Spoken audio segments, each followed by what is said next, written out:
दोस्तों, अगर किसी अच्छे इंसान को स्वर्ग में जाने का रास्ता मिल जाए तो क्यों नहीं जाना चाहेगा। हिंदू धर्म में ये बताया गया है, स्वर्ग में देवी देवता रहते हैं और स्वर्ग तक जाना लगभग असंभव माना गया है।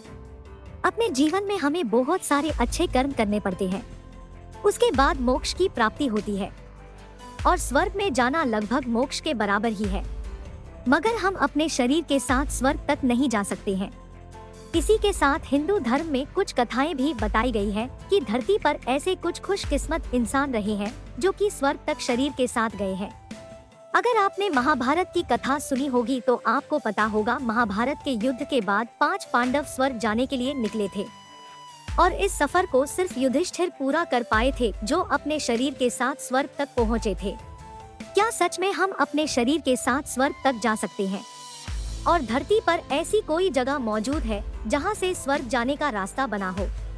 दोस्तों, इसका जवाब है हाँ।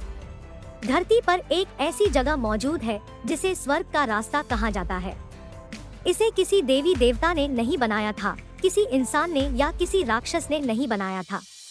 इसे स्वयं भगवान शिव ने बनाया था। नमस्कार दोस्तों, मेरा नाम है सोनिया और सकल ज्ञान परिवार में आपका स्वागत है। दोस्तों, ये वीडियो बहुत रहस्यमयी है, तो इसे अंत तक जरूर देखिएगा।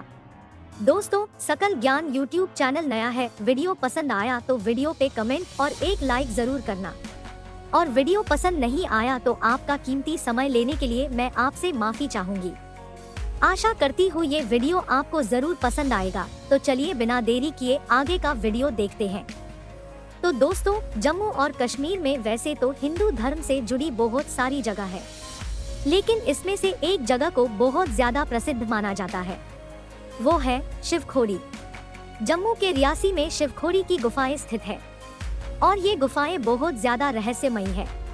दोस्तों, शिवखोड़ी की ये गुफाएं एक ऐसा स्ट्रक्चर बना हुआ है जिसमें अंदर जाती हुई बहुत सारी गुफाएं हैं और इसी में भगवान शिव का एक स्वयंभू शिवलिंग भी मौजूद है जिसकी पूजा की जाती है। और आप यहाँ गुफा के अंदर पहुँचेंगे तो आपको ऐसा महसूस होगा जैसे आप प्राचीन काल में पहुँच गए हैं। ये गुफाएं खरोच कर बनाई गई लगती है, ये प्राकृतिक गुफाएं नहीं है। और इस गुफा के अंदर आप चारों तरफ जमीन छत की ओर देखेंगे तो किसी तेजधार नुकीले हथियार से खुरच कर बनाई हुई गुफा लगेगी। और इस गुफा को देखते ही आपको ये समझ में आ जाएगा, ये काम कोई हजारों साल पुराना नहीं बल्कि लाखों साल पुराना है। और मान्यता है कि भगवान शिव ने अपने त्रिशूल से इन गुफाओं का निर्माण किया था। दोस्तों, ये गुफाएं कोई छोटी मोटी गुफाएं नहीं है जो कुछ कदम चलने के बाद खत्म हो जाएगी। ये गुफाएं इतनी ज्यादा लंबी है, अगर आप इन गुफाओं में बहुत ज्यादा आगे बढ़ गए तो आप भटक सकते हैं। इसीलिए इन रास्तों को बंद किया गया है ताकि कोई ज्यादा आगे ना जा पाए। ये गुफाएं 200 किलोमीटर तक लंबी है, जो कि इससे भी ज्यादा लंबी हो सकती है। इतनी जानकारी तो हमारे धर्म ग्रंथों में बताई गई है, जहां ये गुफाएं अमरनाथ की गुफा से जुड़ती है, जो कि यहां से लगभग 200 किलोमीटर की दूरी पर स्थित है। इन गुफाओं का जाल बहुत बड़ा फैला हुआ है। इसी के साथ इस गुफा से एक रहस्य ये भी जुड़ा हुआ है कि इन गुफाओं में आपको कबूतरों की कई प्रजातियां देखने को मिलेगी, जबकि गुफा से बाहर आते ही इन पहाड़ियों पर आपको एक भी कबूतर देखने को नहीं मिलेगा। इतनी ऊंचाई पर हवा पतली होने लगती है और आम तौर पर यहाँ पर कबूतर पाए नहीं जाते। आप दूर दूर तक देखेंगे तो आपको कोई कबूतर नजर नहीं आएगा, लेकिन आप इस गुफा के अंदर गए तो आपको कबूतरों की आवाज आना चालू हो जाएगी, जो इन गुफाओं में बहुत ज्यादा फैले हुए हैं। आज तक कोई समझ नहीं पाया कि ये कबूतर कहाँ से आते हैं। क्या ये इन गुफाओं में ही रहते हैं? ऐसा तो नहीं हो सकता, क्योंकि कबूतरों को खाना खाने के लिए बाहर निकलना ही पड़ता है। मगर बाहर तो कोई कबूतर नजर नहीं आता और गुफाओं के अंदर कबूतर ही कबूतर भरे हुए हैं और इतनी ऊंचाई पर कबूतर पाए नहीं जाते। तो ये कबूतर कहाँ से आते हैं, ये एक रहस्य है जिसे आज तक सुलझाया नहीं जा सका है। दोस्तों, अब मैं आपको पुराणों में लिखी एक कथा को सुनाती हूँ, जिसमें ये बताया गया है कि शिवखोड़ी का निर्माण कैसे हुआ, यहाँ पर स्वर्ग का रास्ता भगवान शिव ने कैसे बनाया। एक बार एक भस्मासुर नाम का एक राक्षस हुआ करता था और वो भगवान शिव का बहुत बड़ा भक्त था। उसने भगवान शिव को प्रसन्न करने के लिए तपस्या करना शुरू कर दी और भगवान शिव अपने भक्तों पर बहुत जल्दी प्रसन्न हो जाते थे। तो भस्मासुर ने भगवान शिव को अपनी तपस्या से प्रसन्न कर लिया और भगवान शिव अपने शरीर के साथ भस्मासुर के सामने प्रकट हुए। तो भस्मासुर ने भगवान शिव को एक वर मांग लिया। उस वर के अनुसार भस्मासुर जिसके ऊपर भी अपना हाथ रख देता वो चीज भस्म हो जाती थी और वो चीज हमेशा के लिए नष्ट हो जाती थी। अब भस्मासुर के पास शक्तियां आ गई थी और उसने अपने इस शक्ति को परखने के लिए सोचा और भगवान शिव के ऊपर ही हाथ रखने के लिए सोच लिया। इस तरह भगवान शिव का अंत हो जाएगा और वो सबसे शक्तिशाली हो जाएगा। उसके बाद उसने भगवान शिव का पीछा करना शुरू कर दिया। वो भगवान शिव के सर पर हाथ रखना चाहता था। वो नहीं जानता था कि भगवान शिव अपना भौतिक शरीर लेकर धरती लोक पर एक खास कार्य के लिए अवतार लेकर आए थे। कार्य खत्म होने तक वो यहीं पर रहते हैं, लेकिन भस्मासुर उस अवतार कार्य को खत्म करना चाहता था। अब भगवान शिव ने जो वरदान दिया है उससे वो पीछे नहीं हट सकते हैं और भस्मासुर ने शिव जी के सर पर हाथ रखने के बाद उनका भौतिक शरीर नष्ट हो जाता, मगर भगवान शिव तो अमर है, उनको तो नष्ट नहीं किया जा सकता। इस तरह भस्मासुर उनके पीछे भागने लगा। तब भगवान शिव एक पहाड़ी के अंदर चले गए और वहाँ पर उन्होंने साधना करना शुरू कर दी।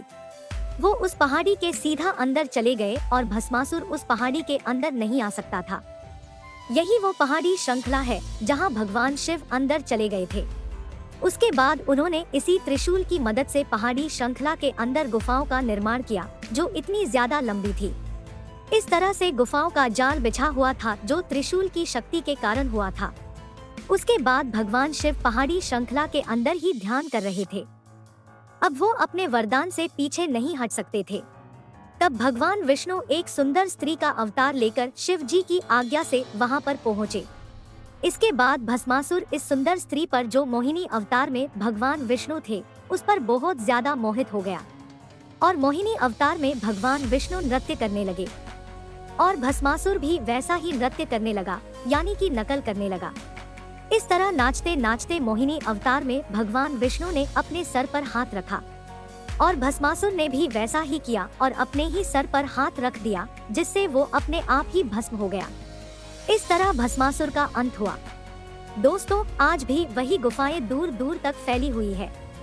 ये गुफाएं और भी कई जगह जुड़ी हुई है। माना जाता है कि पाकिस्तान के अंदर तक ये गुफाएं जुड़ी हुई है, इसीलिए इन गुफाओं को बंद करके रखा जाता है।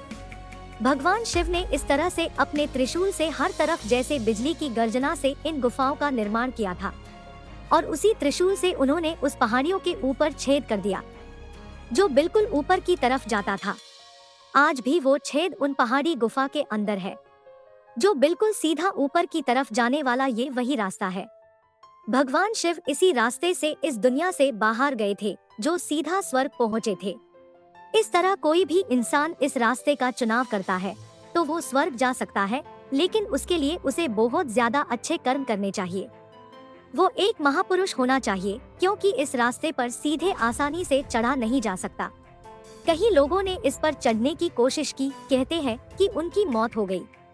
उन्हें स्वर्ग में जगह तो नहीं मिली, लेकिन इस धरती से निकाला मिल गया। इसलिए ये जो रास्ता है जो सीधा सपाट ऊपर की तरफ है, जिसे गुफा में बंद कर दिया गया था, और इस बंद रास्ते को ही स्वर्ग का रास्ता कहा जाता है, जिसे भगवान शिव ने बनाया था। तो दोस्तों, आप बताइए, क्या आपको इस स्वर्ग के रास्ते के बारे में पहले पता था? अगर पता था तो एक कमेंट करके जरूर बताइए और ऐसे ही वीडियो देखने के लिए सकल ज्ञान चैनल से जुड़े रहिए। वीडियो लास्ट तक देखने के लिए आपका बहुत बहुत धन्यवाद। हर हर महादेव।